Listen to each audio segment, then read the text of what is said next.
Hello friends, welcome to my channel. আজকে আমি তেল ছাড়া মুরগির মাংস রান্নার রেসিপি নিয়ে এসেছি। এইভাবে তেল ছাড়া মুরগির মাংস রান্না করে খেয়ে দেখবেন ভালো লাগে। যারা একদম তেল পছন্দ করেন না তাদের কাছে আরও বেশি ভালো লাগবে। তাহলে চলুন দেখে নিই সম্পূর্ণ রান্নাটা কিভাবে আমি তেল ছাড়া রান্না করব।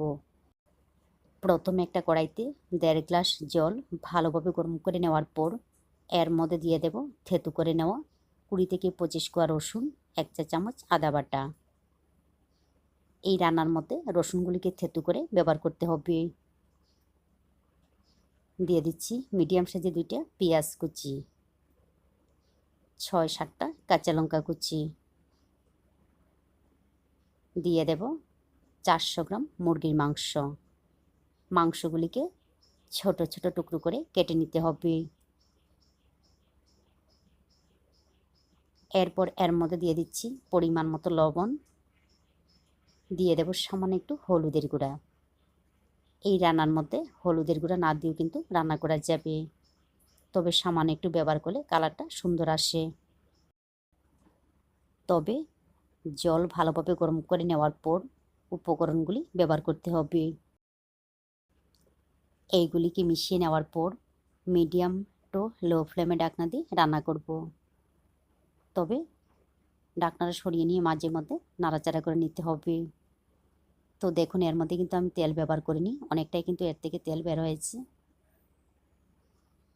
আবারও ঢাকনা দিয়ে রান্না করব।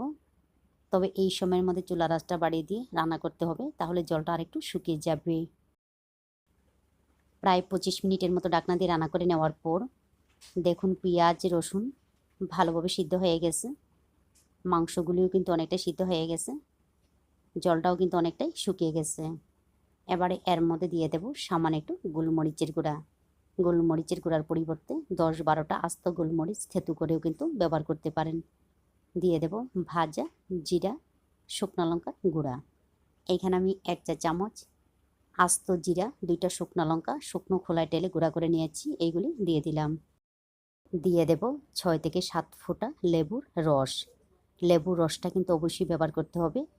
6 থেকে 7 ফোঁটা লেবুর রস ব্যবহার করলে মাংসের আষ্টে গন্ধটা চলে যাবে, ভালো লাগবে। তো এইগুলিকে মিশিয়ে নেওয়ার পর আবারও 10 থেকে 12 মিনিট কম আঁচে ঢাকনা দিয়ে রান্না করব। 10 থেকে 12 মিনিট পর ফিরে আসলাম। মাংসগুলিও ভালোভাবে সিদ্ধ হয়ে গেছে। আপনারা চাইলে ঝোলটাকে আরেকটু শুকিয়ে নিতে পারেন।